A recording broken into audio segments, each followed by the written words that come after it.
Welcome to my Tour Down Under recap.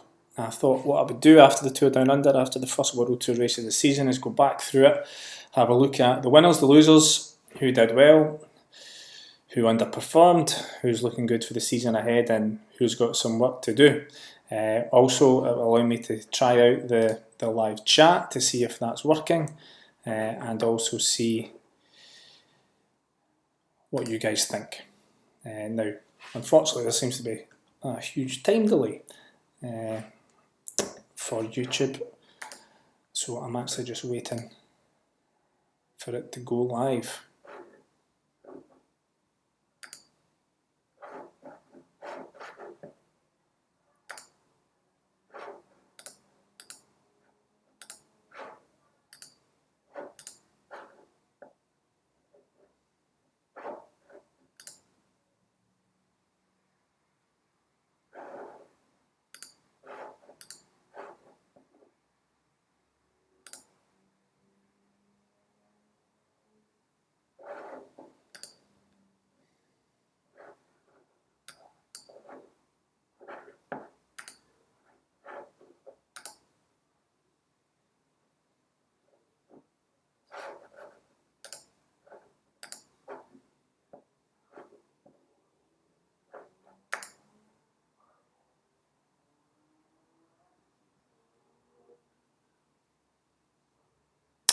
And it's working.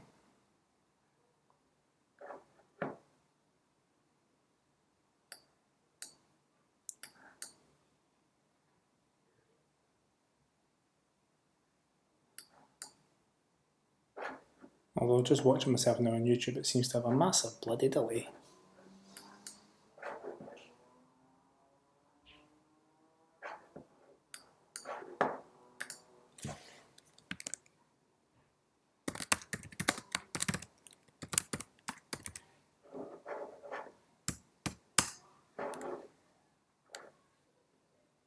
Right, so I'm going to stop this stream and I'm going to start it again.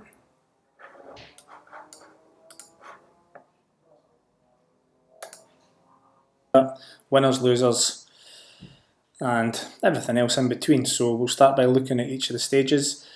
6-stage race, obviously for the second year in a row, the Australians won all the stages, which, to be honest, is kind of expected. They are miles ahead in preparation in terms of everybody else. They've had their summer, whereas the Europeans have had their winter, so it's absolutely no surprise that they've won 12 consecutive stages now.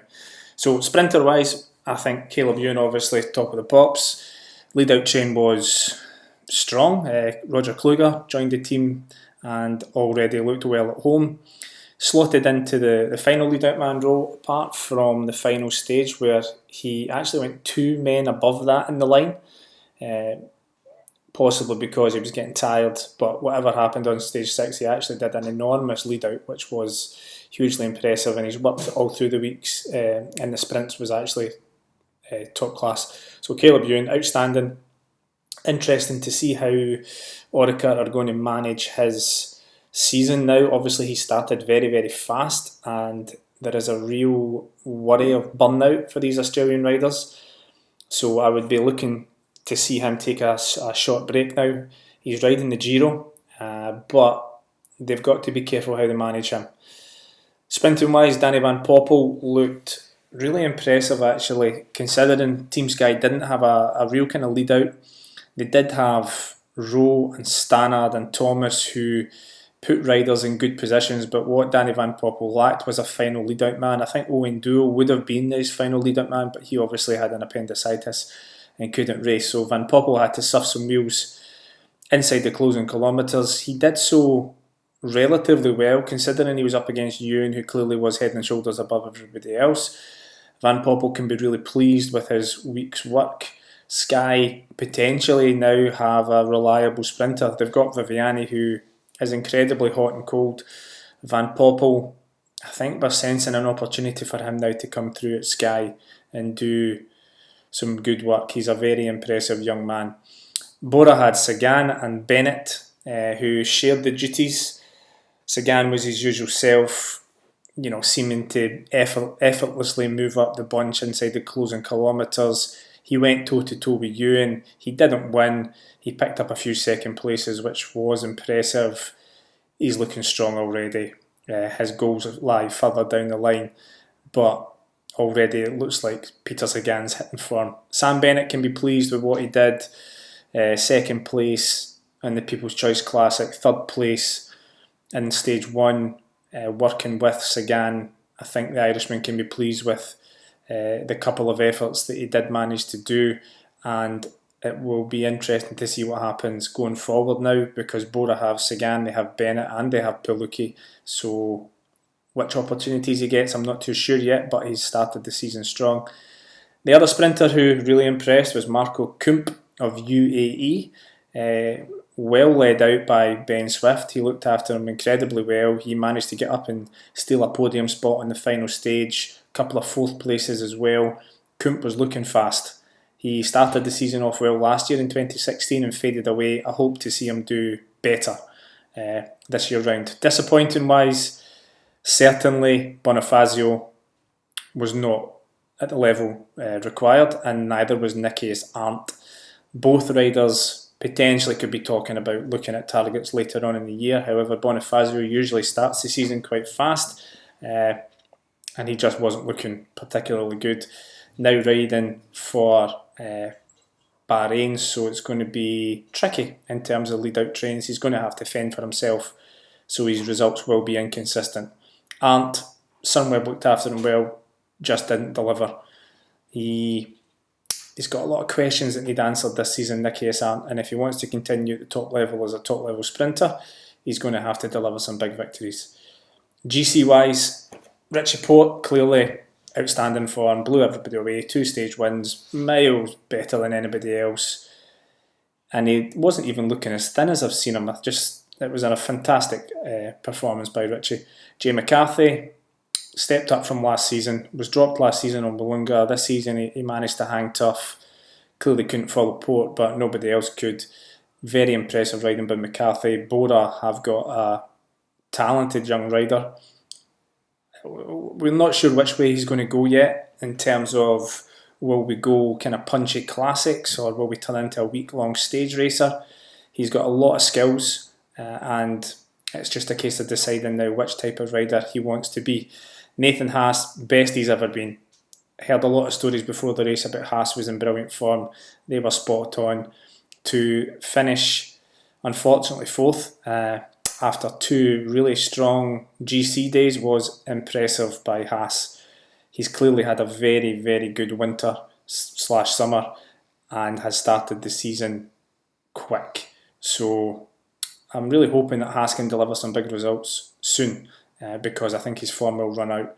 And then the last one, Rafa Valls, hasn't raced a long time because of injury, and he walks back in, finishes top 10. Didn't see a huge amount of him throughout the week, but he rode well. And Lotto can be very pleased with the Spaniard looking towards races further down the line. First race back, he's competed extremely well, he's climbed well, good on him. Disappointing wise, Michael Woods did not live up to the expectations that he brought last season. He just wasn't there. He dropped way back on Wollonga. It wasn't a good week for Woods. He had targeted this race, he was motivated and determined for it, and it just didn't work. That's cycling. Sometimes it just doesn't work. You just don't have the legs on the day, and that potentially is what happened to Michael Woods. How he recovers from this will be important for him and his team. He won't get many leadership opportunities at Cannondale. He's just blown one of them, but he's a strong man, and I'm sure he'll come back. Sergio Henao wasn't as strong as Richie Porte. We saw that on Wollonga. We didn't know because of the incident in Paracombe where he punctured and had to come back, and still finished impressively up in the second group. Henao didn't have it on Wollonga Hill. He wouldn't have had it on Paracombe. He just wasn't at the level required to get anywhere close to Richie Porte. He'll be disappointed as well. And the last one is Domenico Pozzovivo, starting to show his age. I think Pozzovivo wasn't competitive. I'm looking at AG2R's roster, and we're starting to kind of wonder where Pozzovivo fits in anymore. He is not done anything brilliant since his big crash in the Giro, and I think the writing's on the wall for the little Italian. I don't see him being a big GC rider anymore. However, clearly that can change. Right, so let's test out the live chat and see if anybody's got any questions for me, and just see how well this is working. So this is just a kind of trial, because tomorrow night I'm going to have Carly Taylor on, and we're going to be looking at the Cadell Evans women's race, and we're going to preview that live. So that should be fun. Carly's always very entertaining. Somebody mentions Peter Vakoc as a letdown.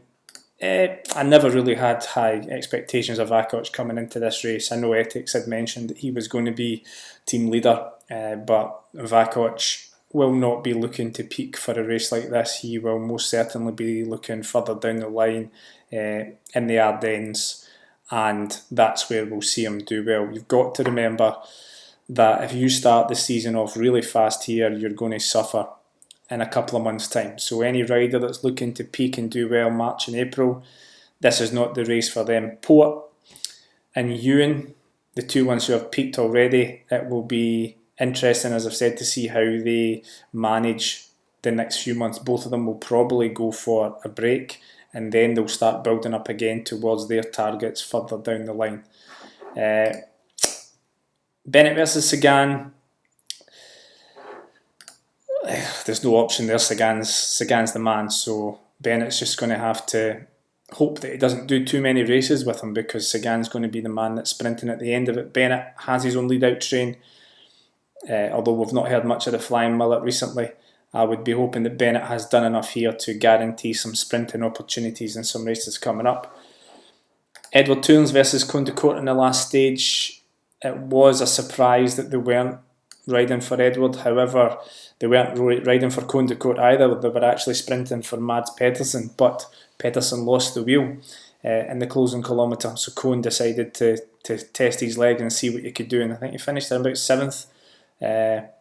So it was the DS who made that call. Surprising if you ask me, because Pedersen is not going to be a sprinter, but maybe they were just checking him out. Ulissi, I think, what did he finish? 4th, 5th? I think it was there. Ulissi finished 5th overall. I don't think I saw him all week long. Anonymous, still got a fairly good result, but I think he's maybe looking further down the line again. Let's see what other questions we've got in here. Nathan Errol, can he take a step up before the end of the season? No, because he'll have a nice juicy contract in Japan, and he'll be staying there for the year. If he does well, he can potentially come back after that point for the next season. But moving to Japanese racing, I'm not sure if he'll come back at all. Haas on Willunga, what happened to him?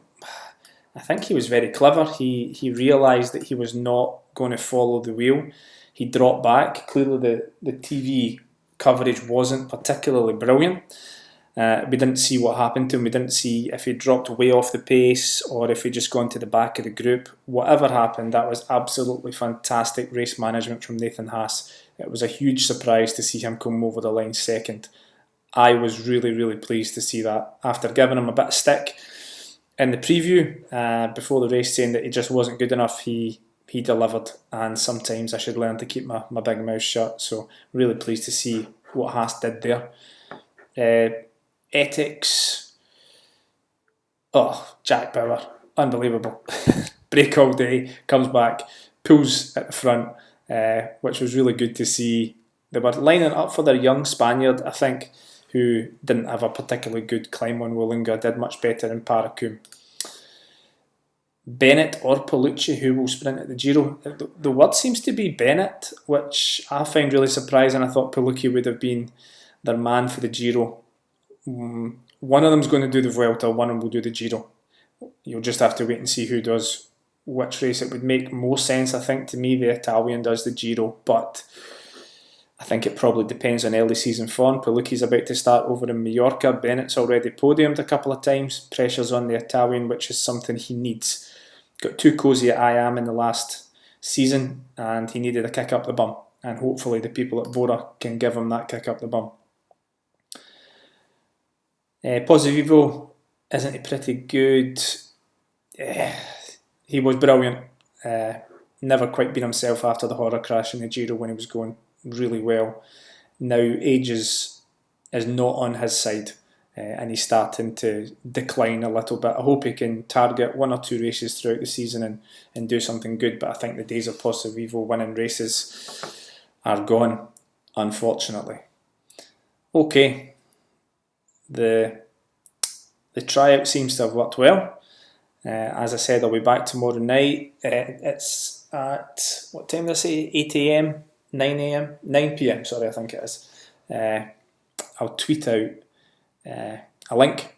But thank you for coming over and watching my Tour Down Under wrap. And I'll see you tomorrow night.